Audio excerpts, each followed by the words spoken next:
တာကြီးငဖဲမျိုးနေအပိုင်းအမ်ပဒန်လမ်းပေါ်ကနေရီကန်ပြူဟာကုန်းစခန်းသိမ်းတိုက်ပွဲအတွင်းမှာစစ်ကောင်စီတပ်သားအများအပြားတေဆုံးတာနဲ့စခန်းဆုံးခေါ်ထွက်ပြေးတာတွေရှိနေတယ်လို့သိရပါတယ်။လက်ရှိမှာထွက်မပြေးပဲစခန်းအတွင်းမှာပိတ်မိနေတဲ့စစ်ကောင်စီတပ်သားတချို့နဲ့အေးတပ်ဖွဲ့ဝင်တွေဟာဆက်လက်တိုက်ပွဲဖြစ်ပွားနေပြီးတော့စစ်ကောင်စီတပ်သားတွေအနေနဲ့အလံဖြူထောင်ပြီးလက်နက်ချဖို့ကိုအေးကကန်လန့်ထားတာဖြစ်တယ်လို့မြေပြင်ဒေသခံစီးရဲတဲ့အေးမြစ်တယောက်ကနရင်စရာသတင်းဌာနကိုပြောပါတယ်။အဲ့ဒီတိုက်ပွဲတွေမှာအေးထိုးစစ်ကြောင်းစစ်ကောင်စီဘက်ကအကြဆုံးများနေသလိုစစ်ကောင်စီဘက်ကလည်းတိုက်ပွဲဖြစ်ပွားရာအနေအနာပတ်ဝန်းကျင်တွေကိုလေကြောင်းပစ်ခတ်တာတွေလှုပ်ဆောင်နေတယ်လို့သိရပါတယ်။အေးရဲ့ထိုးစစ်အရှင်ပြင်းထန်မှုကြောင့်နေရကန်ပြူဟာကုန်းပေါ်ကထွက်ပြေးသွားတဲ့စစ်ကောင်စီတပ်သားတွေဟာနေရကန်တောက်အောက်ကကုတ်ကြီးစခန်းဘက်ကိုထွက်ပြေးနေကြတယ်လို့သိရပါတယ်။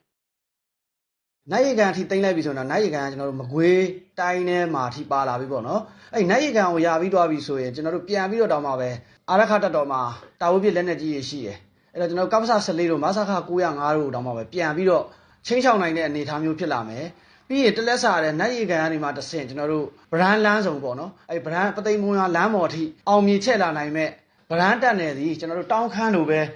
ခံစစ်အသေးနဲ့ပိတ်ဆို့ပြီးတော့ကာကွယ်ရမယ့်အနေအထားမျိုးထိတော့ဖြစ်လာမယ်နေရီကန်ပြူဟာစခန်းကုန်းဟာစစ်ကောင်စီရဲ့အင်အား400လောက်ရှိတဲ့တပ်စခန်းတစ်ခုဖြစ်ပြီးတော့အေးအနေနဲ့ယူမဘော်ကတရုတ်ပိုင်တိုင်းကိုထိန်းချုပ်ထားတဲ့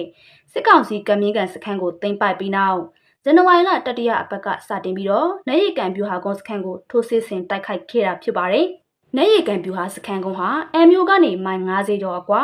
ရခိုင်နဲ့မကွေးနေဆက်အမ်ပဒန်လမ်းပေါ်မှာတည်ရှိပြီးတော့စစ်ရေးအရာလေအချက်အချာကြတဲ့တပ်စခန်းတစ်ခုလည်းဖြစ်ပါတယ်။ဒီစခန်းကိုသိမ်းပိုက်ပြီးရင်တော့အေးအနေနဲ့ပဒန်းငဖဲမျိုးအပါအဝင်